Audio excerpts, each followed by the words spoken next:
So BRS party 25 ఏళ్ల సభ పెట్టబోతా ఉన్నారు. రాజాస్తోత్సవ సభ అని చెప్పేసి ఎలకతుర్తి వరంగల్ దగ్గరలో ఉన్నటువంటి ఎలకతుర్తిలో పెట్టబోతా ఉన్నారు. లక్షలాది మందిని తరలిస్తామంటున్నారు. అక్కడి నుంచి వెళ్ళే యుద్ధం ప్రకటిస్తామనేటువంటి మాటలు మాట్లాడుతూ ఉన్నారు. అసలు బీఆర్ఎస్ పార్టీకి సంబంధించినటువంటి రజతోత్సవ సభ పైన పలు రకాలైనటువంటి వాదనలు ఉండేవి. అప్పుడు టీఆర్ఎస్ పార్టీకి అయితే 24 ఏళ్ళు 25 ఏళ్ళు కానీ బీఆర్ఎస్కి 2 ఏళ్ళే కదా అన్నటువంటి వాదనలు ఉండేవి. అద్దంకి దయాకర్ ఎమ్మెల్సీగా మీరు ఏం చెప్తారు? గతంలో మీరు టీఆర్ఎస్ పార్టీ అనుబంధంగా ఉన్నటువంటి జేఏసీలో పనిచేసినటువంటి వ్యక్తి కూడా. ఇప్పుడు వాళ్ళ దాంట్లో అంతా కన్ఫ్యూజన్. ఓకే, దాన్ని టీఆర్ఎస్ చేసిన 25 జరుపుకోరి, బీఆర్ఎస్ కన్నా 3 ఏళ్ళని పెట్టుకోరి. ఓకే, రజతోత్సవం బీఆర్ఎస్ కంటే దాంట్లోనే అబద్ధం ఉంది. అబద్ధమా కాదా అంటే ఇప్పుడు కాంగ్రెస్ పార్టీ ఉన్నది. ఎస్, కాంగ్రెస్ పార్టీ చరిత్రలో కాంగ్రెస్ పార్టీ ఇప్పుడు ఐఎన్సీగా పేరు ఇండియన్ నేషనల్ కాంగ్రెస్ అనేది ఇప్పుడు ఒకరోజు ఇందిరా కాంగ్రెస్, ఒకరోజు ఇట్లా కాంగ్రెస్లను ఉన్నాయి. కానీ ఎప్పుడు కూడా దాని థీమ్ లైన్ మేజర్ పాయ ఎప్పుడు కూడా పోతూనే ఉన్నది. ఇదో చిటికలవడం, ఇదో చిటికలవడం, ఇదో కానీ ఈ మెయిన్ పాయ తిట్టే ఉన్నది. కానీ బీఆర్ఎస్కి 25 సంవత్సరాలు అంటున్నారు, కరెక్టే. బీఆర్ఎస్ పార్టీ జాతీయ అధ్యక్షుడు ఎవరు? ఎస్, అంటే కేసీఆర్. బీఆర్ఎస్ పార్టీ రాష్ట్ర అధ్యక్షుడు ఎవరు? కేసీఆర్ కనబడుతుంది. కనీసము రాష్ట్ర పార్టీ అని చెప్పుకోవడానికి మీకు ఇబ్బంది, జాతీయ పార్టీ అని చెప్పుకోవడానికి ఇబ్బంది. ఎందుకంటే మీరు చేసింది మిమ్మల్ని తెలంగాణ పుట్టించింది. ఎస్, 2021లో మీరు తెలంగాణను చంపేసుకుంటారు మీ పార్టీలో. ఎస్, తర్వాత మీరు తెలంగాణను మీ పార్టీలో చంపేసుకుంటే ప్రజలు మిమ్మల్ని చంపేసిండ్రు. చూడు ప్రజలు అంటే ఓడగొట్టిండ్రు కదా. 25 విషయాలు పక్కన పెట్టు. తెలంగాణ అస్తిత్వం కొరకు పుట్టిన పార్టీ అంటారు, భారత రాష్ట్ర సమితి అని ఉంటుంది. సో ఇది కొంచెమన్నా మీకేం తేడా అనిపించట్లేదా? ఎస్, కాబట్టి చేసుకొని అండి. 25 అయితేంది, 30 అయితేంది, 40 అయితేంది, దాంతో వచ్చే సమస్య ఏంది. కానీ ఇప్పటికైనా నేను అంటున్న ఒక పార్టీ సరే, ఏ మాట కామాట కేసీఆర్ తెలంగాణ కొరకు పెట్టుకున్న పార్టీ, కేసీఆర్ తెలంగాణ కొరకు పెట్టుకున్న పార్టీ, తెలంగాణ కొరకు పుట్టిన పార్టీ అయినా తెలంగాణలో పుట్టిన సబ్బండ వర్గాలకు కూడా ఆడ ప్రాతినిధ్యం ఉంటే బాగుంటుంది. ఇప్పుడు మొన్న రేవంత్ రెడ్డి గారు, అంతకుముందు ఉత్తమ్ కుమార్ రెడ్డి గారు, అంతకుముందు పొన్నాల లక్ష్మయ్య గారు, ఇప్పుడు వారు బీఆర్ఎస్లో ఉన్నారు. ఇప్పుడు ఎవరు? మహేష్ కుమార్ గౌడ్ గారు. రేపు ఇంకొకరు అవుతారు.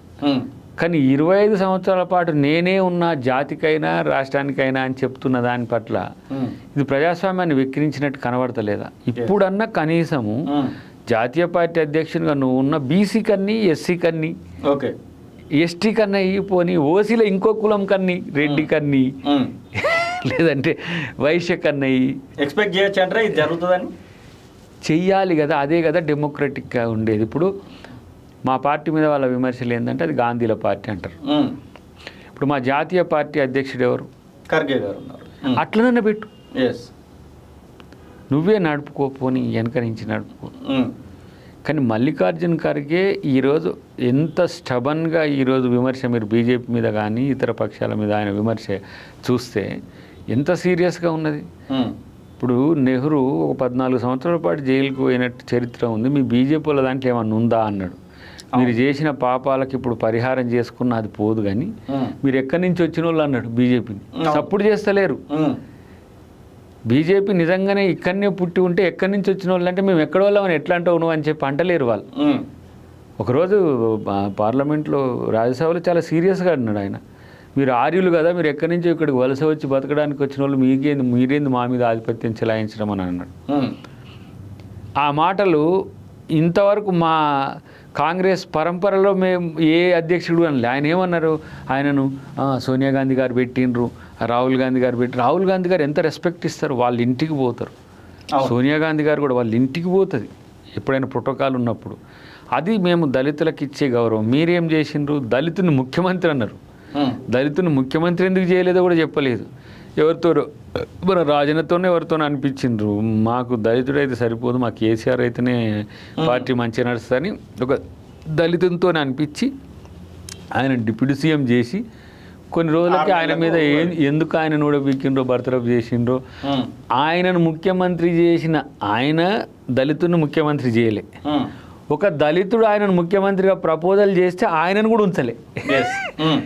ఒక దళితుడిని మేము అపోజిషన్ పార్టీ లీడర్గా ఉంచినాం, అవును బట్టి గారిని. ఆయనకు అపోజిషన్ లేకుండా చేసి పడేసిండు. అపోజిషన్ లేకుండా పని చేసిండు, ఆ పొజిషన్ కూడా లేకుండా చేసిండు. సిఎల్పి మర్జీ చేసుకున్నాడు. అయినా మేము సిఎల్పి నాయకుడిగానే బట్టి గారిని మేము చూసినాం. కొట్లాడిండి, అలా అధికారంలోకి వచ్చినాక డిప్యూటీ సీఎం అయిండు. అదే ప్రగతి భవన్లో, ఏ ప్రగతి భవన్లో ఆయన ఉన్నాడో ఆ ప్రగతి భవన్లో కాంగ్రెస్ పార్టీ ఒక దళితుడిని ఉప ముఖ్యమంత్రి చేసి హోదాలో ముఖ్యమంత్రికి ఇచ్చే స్థాయిలో మా ఉప ముఖ్యమంత్రి గారిని మా ముఖ్యమంత్రి గారు అక్కడ కూర్చోబెట్టిండంటే అది కాంగ్రెస్ పార్టీ గొప్పతనం. అట్లుంటుంది. ఇక మీరు ఇన్ని 25 సంవత్సరాలు మీ కొరకు పోరాడి బానిసలుగా మారిన నాయకులు తప్పితే, మీ నలుగురు మిలిగింది తప్పితే ఇంకెవరుండు దాంట్లో.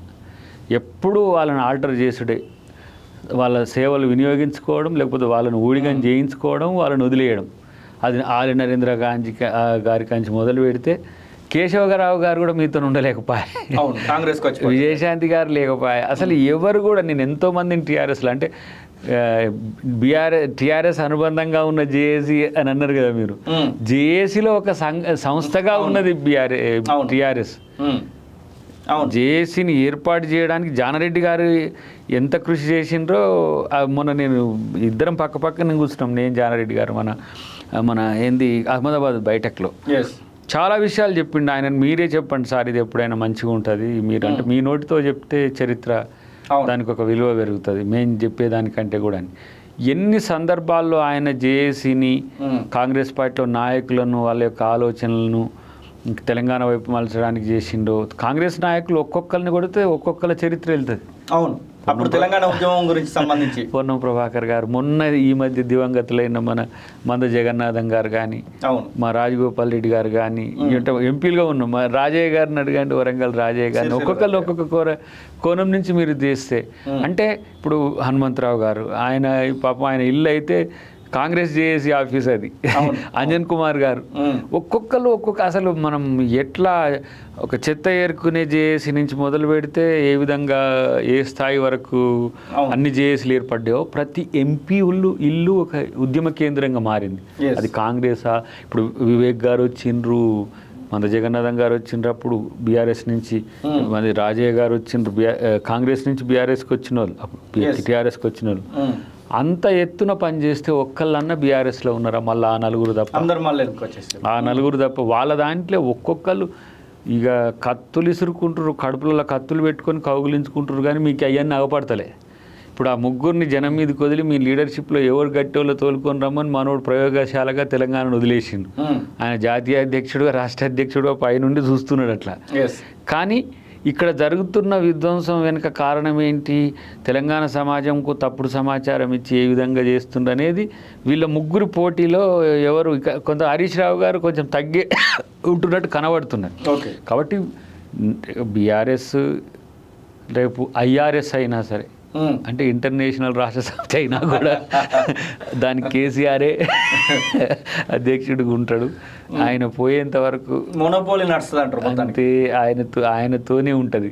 కానీ నేనేమంటున్నంటే నాయకులను సరే వాళ్ళు ఎఫిషియెంట్గా కారా అనే విషయం పక్కన పెడితే వాళ్ళు తెలంగాణ కొరకు పోరాడిన దాంట్లో ఉన్నారు. విదేశాల్లో ఉన్నత విద్యను చదువుకోవాలని అనుకుంటున్నారా? అయితే వెంటనే ఫ్లైగ్రాడ్ ఓవర్సీస్ ఎడ్యుకేషన్ కన్సల్టెన్సీని సంప్రదించండి. మీ విదేశీ కలలను సాకారం చేసుకోండి. ఫ్లైగ్రాడ్